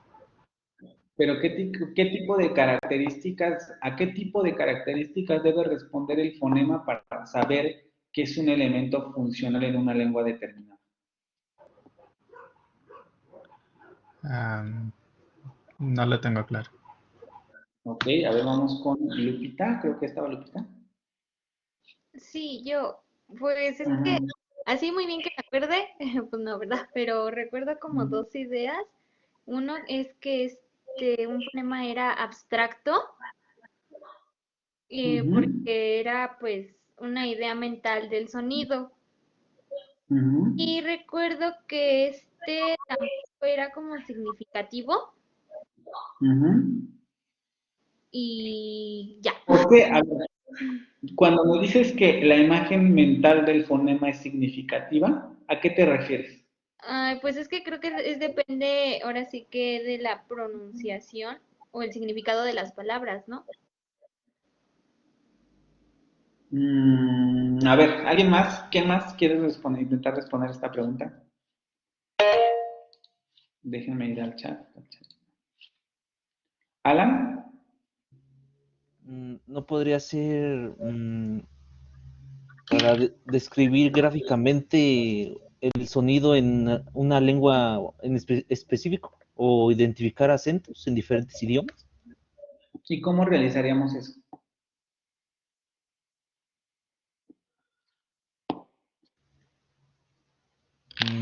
Escribiendo el sí, escribiendo el fonema de forma, ¿cómo se diría? Como en IPA, que se utiliza un símbolo específico para un sonido parecido, por ejemplo, en el francés o un sonido en el inglés, ¿no? No, que lo estás basando desde el punto de vista de la escritura. A ver, vamos a ver qué dice Axel Ricardo. ¿Ricardo? ¿O Axel? No, Axel. Bueno, tenía también como una especie de duda. Si se refiere como a las características de estos fonemas. O sea, como su clasificación, perdón. Como ¿O la... te refieres a... ¿O Ajá. no? Les voy a dar 4 conceptos y quiero que me digan quién los vio. Oposición o contraste funcional, prueba de conmutación, distribución complementaria y variación libre.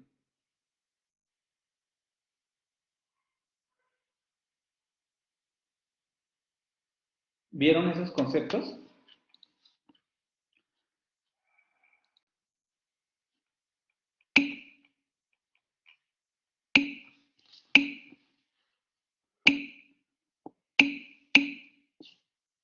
Ok. Vale, porque digamos que la característica fundamental del fonema es que entra en oposición funcional en contextos fonéticos similares, ¿no? Por ejemplo, esto es lo que hacen los pares mínimos. Si no lo vieron, es quizás un tema que debemos tocar. El ejemplo entre pata y rata radica en que los primeros 2 fonemas tienen rasgos que entran en oposición o contraste funcional, lo que produce la distinción entre formas y significados. ¿Eso lo vieron? No el par mínimo, la oposición funcional. Porque el par mínimo es una derivación de la oposición funcional. Pero todos entienden qué es la oposición funcional. La oposición o contraste funcional.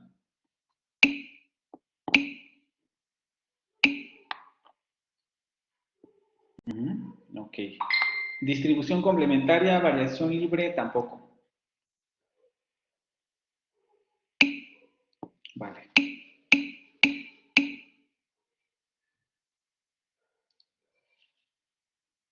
Siguiente pregunta.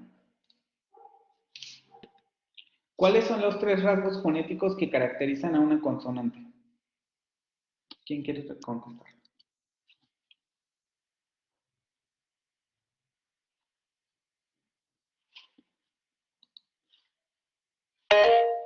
A ver, Axel.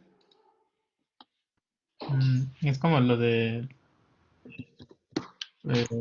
prosodia, contenido, algo así. ¿O estoy mal? No. 3 rasgos fonéticos que caracterizan a una consonante. Incluso son los mismos 3 rasgos que caracterizan a una vocal, pero se les suele dar nombres diferentes en la vocal. ¿Cuáles serían estos 3 rasgos fonéticos para la consonante?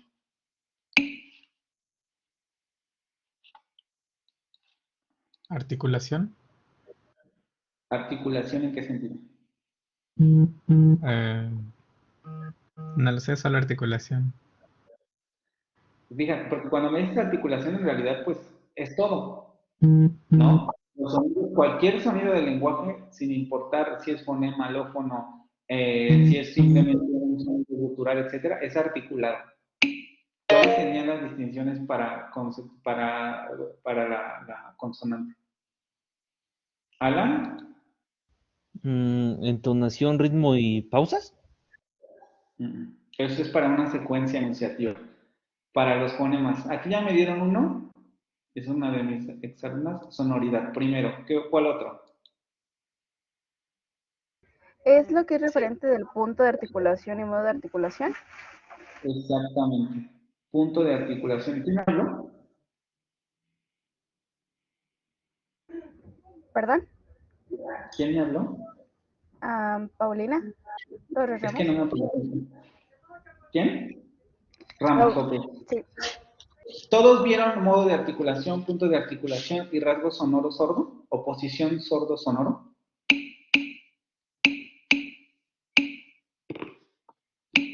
Y todos saben todo, ¿no? O sea, sobre puntos de articulación, etcétera. Profe, ¿está presentando algo? Porque creo que No, no. lo quité. Ahorita lo vuelvo a poner. Ok, gracias. Ok. Y ahora, si vamos a lo siguiente, ¿cuáles serían los tres rasgos fonéticos que caracterizan a una vocal?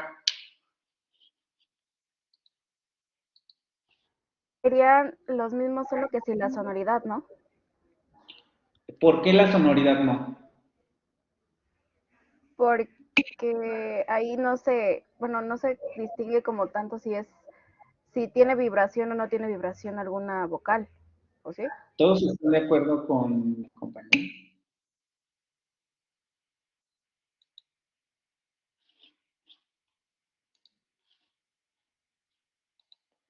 ¿Todos están de acuerdo en que la sonoridad no es un rasgo de las vocales?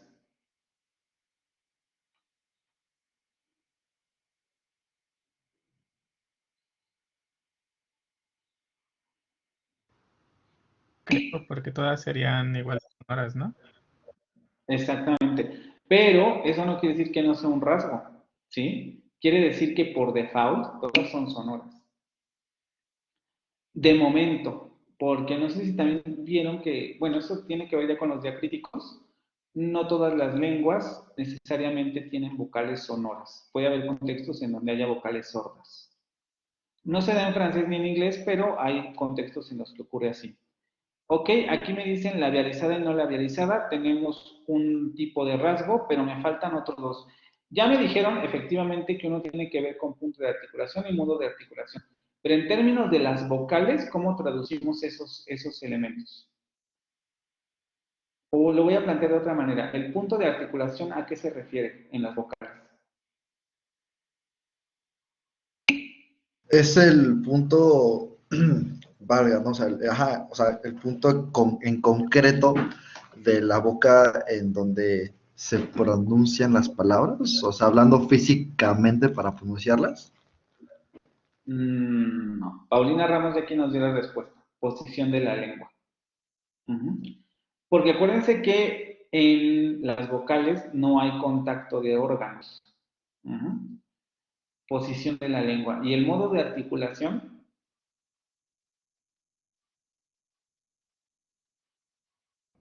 Es cuando si son abiertas o cerradas y centradas. ¿Y Bueno, eso ¿me a bien? quién se refiere?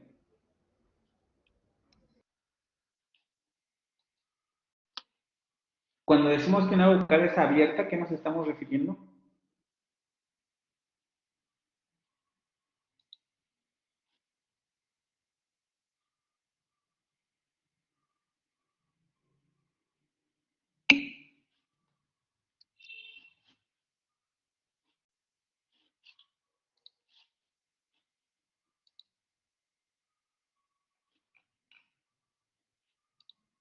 ¿No? A ver, déjenme leer en el chat. La posición de los labios. ¿La posición de los labios a qué se refiere? Hacia una vocal es que Cerradas, ¿no? Abierta, cerrada o media. posición de los labios. Es lo de bilabial y eso. Eso es consonantes. Estamos con las vocales. ¿A qué se refiere la posición de ¿Es los labios con alta, las vocales? media y baja? Eso es un punto de articulación. ¿Los labios a qué se refieren? Ya lo dijeron por ahí, ¿eh? Pero a alguien se le... Axel, ajá. La apertura. Eso es modo de articulación. Apertura vocal o apertura vocálica. Los labios, ¿a qué rasgos se refieren de las vocales? Pues es que sí es lo de abierto y cerrado, ¿no? Geraldine lo acaba de decir. ¿Así es labializada o no labializada? ¿Mm? Eso es a lo que se refieren los rasgos. La siguiente pregunta, ¿qué es el AFI? Es el alfabeto fonético internacional, ¿no? ¿Y para qué lo utilizamos? ¿O qué es eso? La herramienta, pues.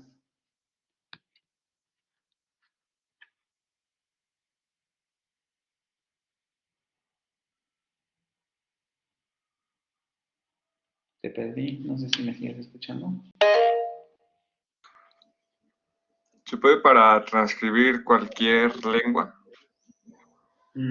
Es para transcribir, o sea, es un recurso que utilizamos para transcribir solamente. Bueno, para traducir también podría. Para representar la pronunciación de una palabra, ¿ok? A ver, Alan.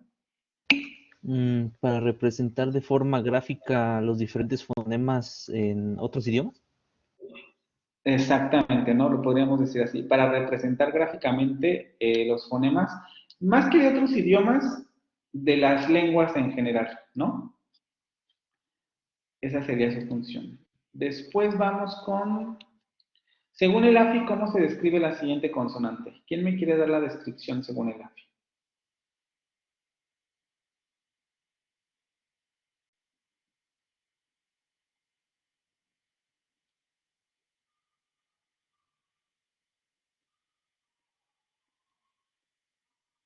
¿Es sonoro, profe? ¿Qué más? ¿Sonoro?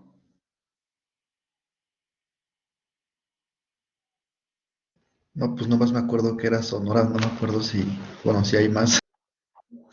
¿Tienen el cuadrito por ahí? No.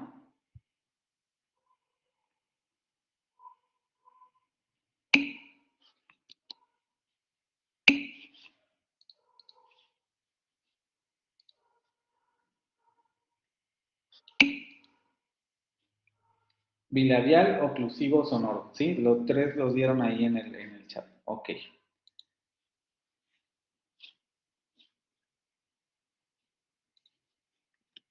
Según el AFI, ¿cómo se describe la siguiente consonante?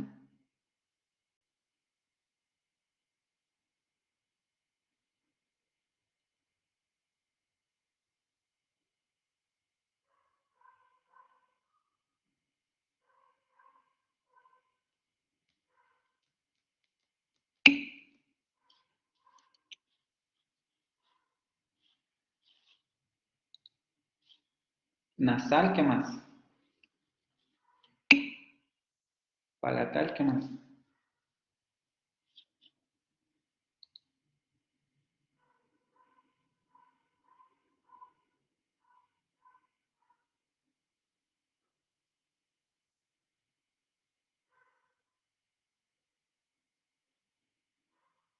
Nasal, palatal. ¿Africada? Suponiendo que fuera africada y nasal, ¿puede tener dos modos de articulación?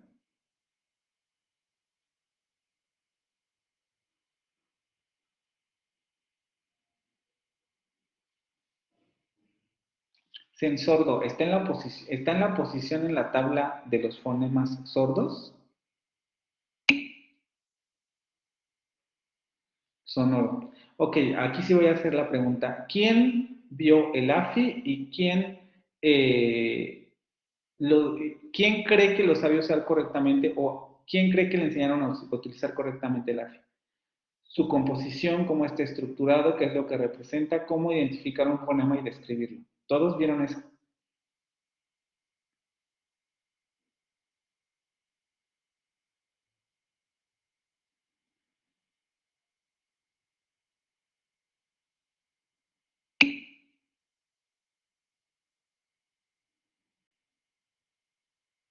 El as y los demás. Sí, pero no muy bien.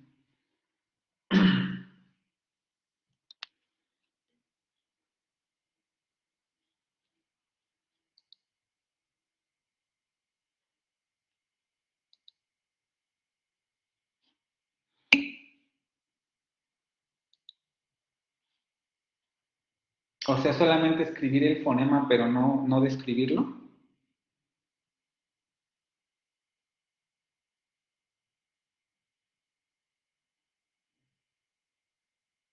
O sea, les dieron la representación del fonema, les dijeron está aquí en esta zona del cuadro, pero luego ya no les enseñaron a manejar la tabla.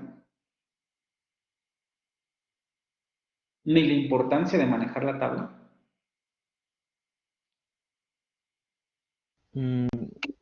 Sería, por ejemplo, nos daban la palabra, nos daban como 3 palabras y encuentra este fonema en una de estas 3 palabras y ya, eso nos enseñaron. Bueno, a mí. O sea, ok, ajá, ¿qué más? Pero no Bueno, es nos que aquí enseñaron. ninguna tabla. Ok, entonces quiere decir que, o sea, conocen y saben qué es el AFI, pero nadie tiene la tabla. Ajá. Ok, entonces eso tal vez sí lo vayamos a... Entonces, según el AFI, ¿cómo se describe la siguiente vocal? Esto no lo van a poder contestar de manera inmediata. ¿Qué es una semiconsonante?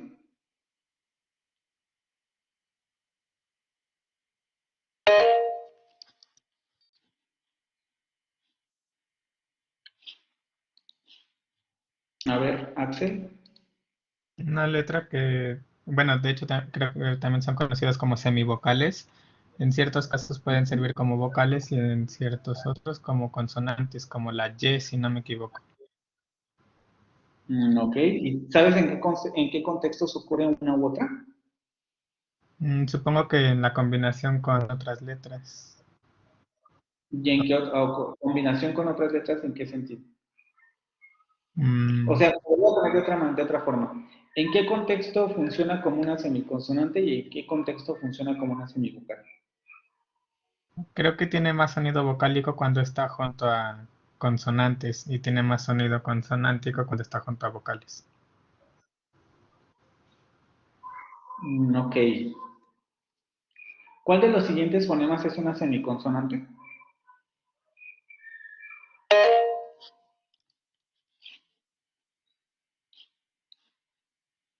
A ver, Axel ya acaparó todas las preguntas. ¿Alguien más que quiera participar? Ahorita voy contigo, Axel. Sí. El problema no es que no me gusta que contesten, sino que me gusta estar midiendo como a todo el grupo, ¿no? Varios ya saben estas cosas, pero veo que hay otros como que no. Ok, a ver, ¿por qué el tercer fonema es un sonido semiconsonántico?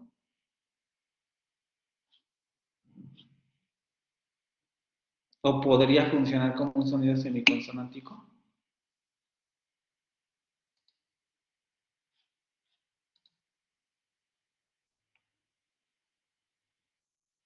Acuérdense que ahorita no estoy tomando participaciones, ¿eh? Estamos en el repaso nada más. Las participaciones comenzamos el jueves. ¿Por qué el tercer fonema sería un sonido semiconsonántico? Porque sí, en efecto, como me están diciendo aquí, podría serlo, pero ¿por qué? ¿Y en qué lengua funciona así? A ver, Axel. No estoy seguro, pero supongo que cuando es doble L podría cambiar su sonido, porque Ok.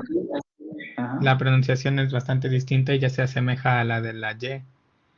¿Y en qué lenguas? Tal vez en el francés como réveillé, que suena como una I alargada, tal vez. Ok. Pero ahí ya me estás revolviendo Sí, el español y el francés grafía, preguntó en qué lengua. grafía y transcripción fonémica. Acuérdense que hay que diferenciar, ¿sí? La grafofonía es cómo nosotros leemos la letra que está escrita en francés. Pero acuérdense que, por ejemplo, nosotros no tenemos ningún fonema así. No, pero es por la combinación de ambos fonemas, ¿no? No, en ese caso no necesariamente es eso. Es que cambia el fonema, Es, o sea, se Ujú. representa de otra manera.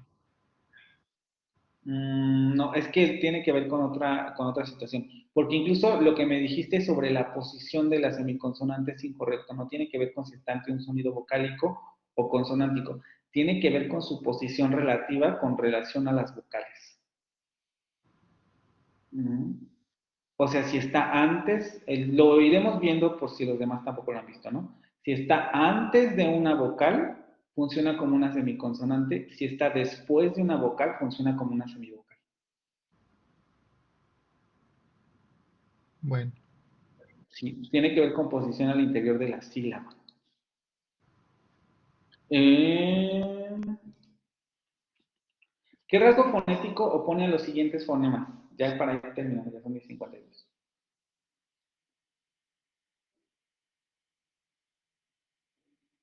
¿Alguien sabe qué rasgo fonético opone a los siguientes fonemas?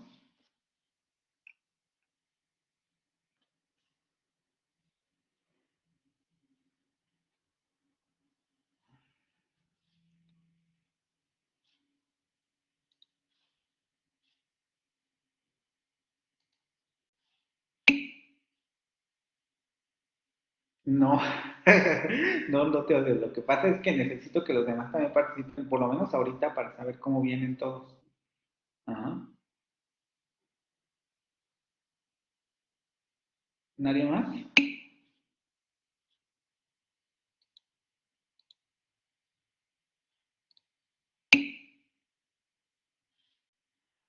Ah, fricativa dental. ¿Quién da más? ¿Quién da más? ¿Quién da más?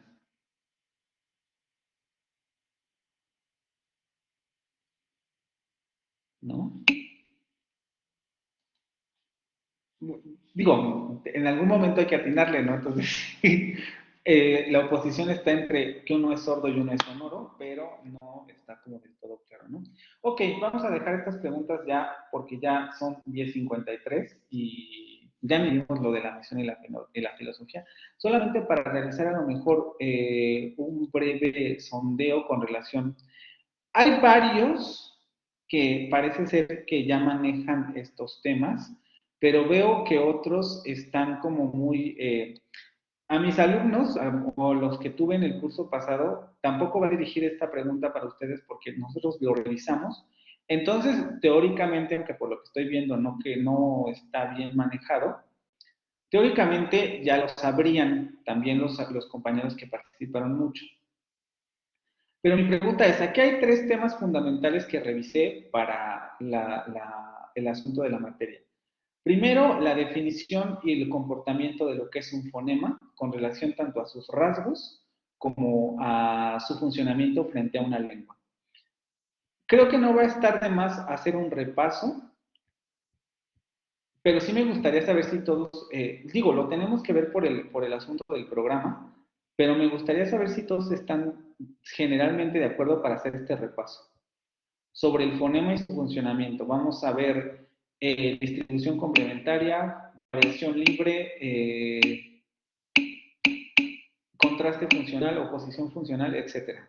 Después, por lo que me comentan también, hay una zona, sí, pero lo que no me gustaría es detenerme tanto en estos temas, ¿no? El asunto del AFI. No veo que no todos lo saben manejar, pero quieren que lo volvamos a revisar. Incluso que se los proporcione, porque al parecer ni siquiera lo tienen, ¿no? Para que lo conozcan y lo manejen.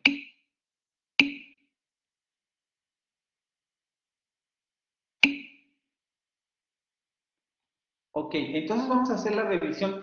Y otro tema que no está aquí, pero que me gustaría saber si todos tienen muy claro esto, porque en muchos sentidos es ahí como entendemos el par mínimo y el uso o por qué distinguimos entre fonema y alófono. ¿Todos vieron lo que es una transcripción ancha y lo que es una transcripción estrecha?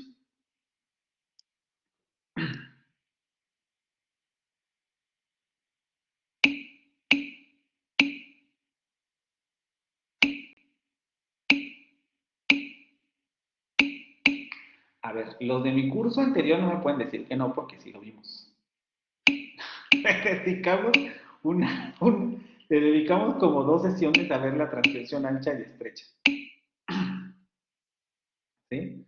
Ok, los demás dicen que no. Vale, entonces vamos a empezar con esos 3 temas. Vamos a tratar de deshacernos de ellos rápidamente para pasar a lo que viene, pero creo que sí me interesa revisar eso con ustedes, ¿sí? Entonces, nada más para ir cerrando esta sesión, 2 cosas. Ya no vamos a ver lo de la filosofía y la misión institucional porque no nos da tiempo y no le podemos dedicar otra hora en la siguiente sesión. Entonces, sí les pediría por favor que le echaran un ojo o que la leyeran porque es un requisito que tenemos que hacer. Por favor, revísenla. Yo la estaré igual recuperando a lo largo de las presentaciones, pero sí es necesario que ustedes la tengan muy clara. Quizá lo han visto en otras materias, pero por lo menos en esta, échenle otro ojo. Y segundo, en el transcurso de hoy o mañana les estaré yo subiendo a WhatsApp y a la plataforma la primera lectura que vamos a hacer con relación a estos 3 temas, donde vamos a ver lo que sería el fonema, su definición y estos 3 rasgos o estas 3 características que podemos encontrar: distribución complementaria, variación libre y oposición o contraste funcional, transcripción ancha y estrecha y los rasgos de los fonemas. Y después estaríamos viendo lo del AFI. Entonces, esténse pendientes para que cuando reciban el mensaje puedan visitar la plataforma y puedan comenzar a hacer la lectura, ¿vale? La primera va a ser en español, entonces no va a haber tanto problema con eso, ¿ok? Y ya la siguiente sesión, Axel, ya podrás participar de manera más fluida. Ok. Nos vemos entonces. Sí, voy a dejar la lectura, pero les aviso entre hoy y mañana, cuando ya esté lista. ¿Vale?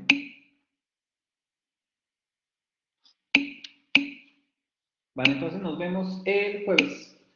Descansen y nos vemos el jueves. Hasta luego, excelente semana. Bye. Que tengan buena semana. Bye.